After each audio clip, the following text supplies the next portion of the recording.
Hey everybody, how are you doing? My name's Dennis Nelson.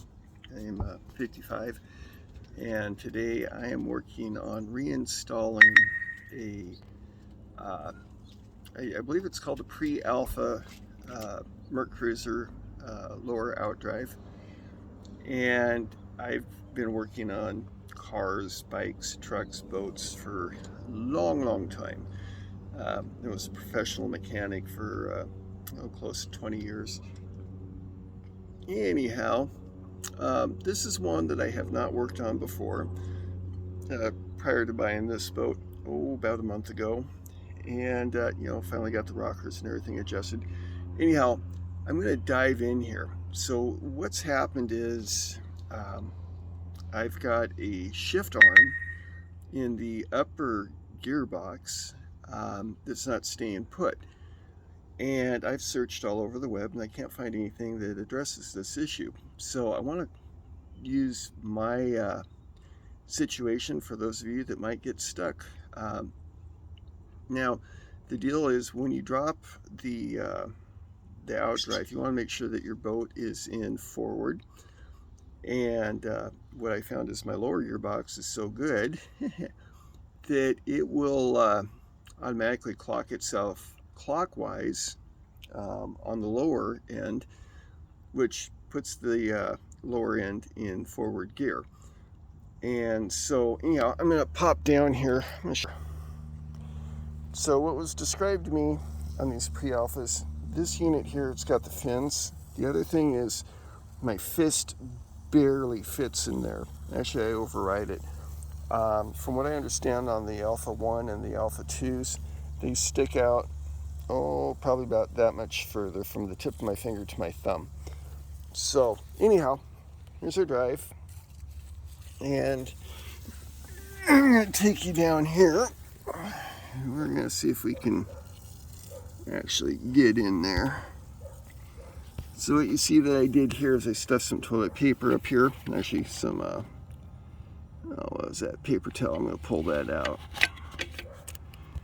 So I'm going to move this from down below. I don't know if we can actually get in on that. See how that's going? So this unit just keeps wanting to drop down, and I have no idea on how to get in there or if it's supposed to drop down like that. But, so we're going to put that paper towel back up there. That'll hold it in spot. And if we come back over to this way, there you go.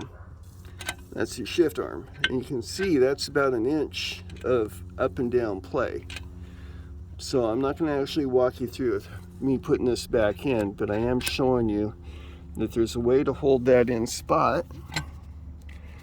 And let me see here. I'm going to try to put it in spot. And we're going to stuff this. Oops. We're going to stuff this. Don't mind the camera angle. Hold with me here. I'm going to stuff this back up underneath it from the inside, or the back side. And you can now see how it's wedged into place. So, you don't have to be a serious professional mechanic, but on these older outdrives, what I found is a lot of the parts are not made, or if they are made and you hire a mechanic, you're looking marine mechanic here in Seattle, give or take $125 to $200 an hour. And a lot of times with something like this, they're going to want to rip the whole outdrive out, do unnecessary work, and it's going to cost you a lot of money. So anyhow, we're going to post this up there on YouTube and wherever else it goes, and we'll see where it goes from there. But again, let me go real quick here. Let me turn this around. So that right there, that's your shifter. And if you watch, I'm going to turn it. There you go. Now it's in auto. So when you replace the water pump, you want to make sure that this is turned clockwise. That'll put it in the forward gear, which is where we're at right now on the boat. This is a whole new water pump assembly, which is the whole reason why this unit is off. And back around.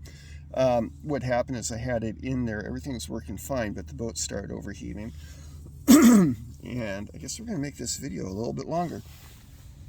Yeah, the boat started overheating, so I dropped the outdrive.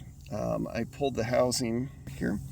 I pulled this housing back off and looked inside, and there's chunks of the old impeller lodged in there. And the only thing I can think of was that it got lodged up in here somewhere, or somewhere in the engine, and it flushed back out and in. So anyhow, that we took care of.